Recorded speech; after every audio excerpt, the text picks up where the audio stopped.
On en vient à notre dossier économie avec vous, Claire. Vous nous parlez d'une association qui aide les personnes en difficulté à retrouver un travail. Ateliers sans frontières, c'est son nom, a vu le jour il y a 5 ans. Cette association récupère du matériel informatique ou des équipements sportifs usagés qui, après un petit lifting, sont revendus à bas prix à des pays en voie de développement. Cette structure emploie aujourd'hui 50 personnes en voie de réinsertion. Reportage Éric Verret et Pierre Lassus. Enfin une ouverture sur le monde du travail, un bol d'air essentiel pour se reconstruire et reprendre pied dans la vie sociale. Ici, dans cet atelier d'insertion, une cinquantaine de salariés en situation d'extrême précarité apprend un métier et surtout à retrouver confiance en soi. Denis a vécu des échecs multiples, 1 an de vraie galère avec pas un seul centime en poche et installé depuis peu dans un foyer d'hébergement. Normalement c'est une 256. Est-ce que tu es sûr qu'elle a été reconnue en tant que 256? Aujourd'hui, vous avez l'impression de sortir de l'eau? Ah ouais, je sors déjà la tête de l'eau, c'est déjà pas mal. Maintenant, il faut que je me pousse pour aller plus loin.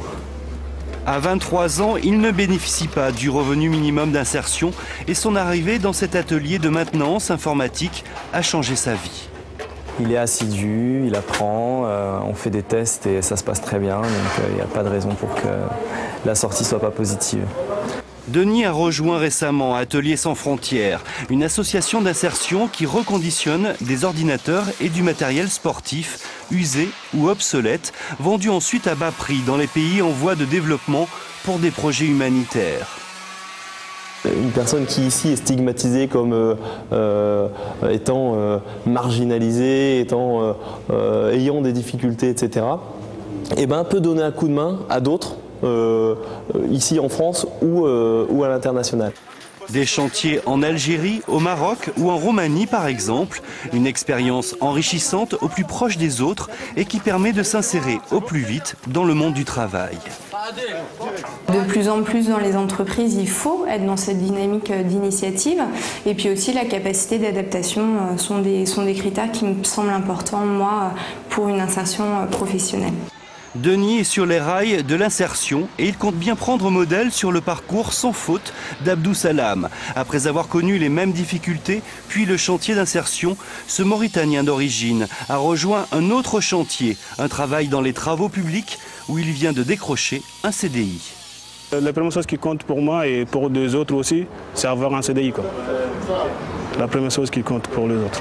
La soif de travail pour enfin tourner la page et commencer une nouvelle et belle aventure.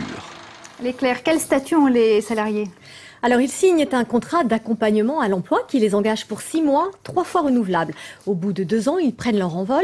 Ils sont payés le SMIC horaire et travaillent à temps partiel entre 24 et 26 heures par semaine.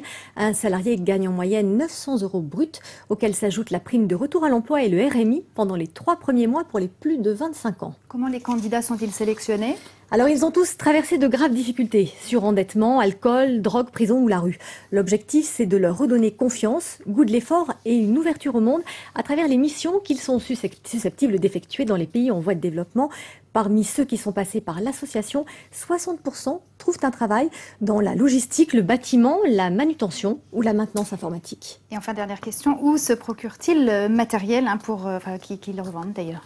Alors, ce sont les entreprises qui, à l'occasion du renouvellement de leur parc informatique, font don de leur matériel usagé. Mais Ateliers sans frontières n'acceptent pas les dons de particuliers.